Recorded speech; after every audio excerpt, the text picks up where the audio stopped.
Sembelih lembu buta untuk korban boleh ke? Korang tahu tak, bukan semua lembu boleh dijadikan haiwan korban. Bukan sebab dia cute ke, besar ke, tapi dalam Islam ada beberapa syarat penting yang wajib dipenuhi kalau nak buat korban yang sah dan diterima. First sekali, umur lembu tu kena cukup. Dalam Islam, lembu yang sah untuk korban mestilah berumur 2 tahun dan ke atas. Dan yang kedua, lembu tu mesti sihat. Maksud sihat dekat sini, tak cacat, tak tempang, tak buta walaupun sebelah mata, tak terlalu lurus sampai nampak tulang dan tak ada penyakit.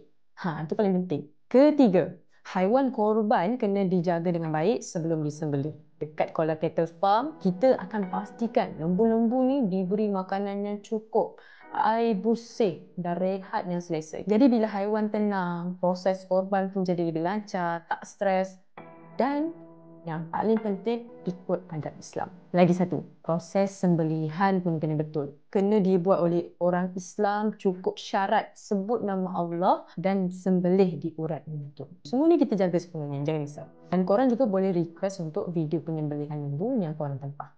Transparent habislah. Jadi kalau korang tengah fikir-fikir nak korban tahun ni, jangan pilih sembarangan.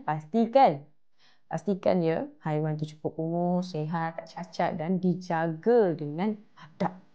Nak senang, korban je dengan Koala Cattle Farm. Okey?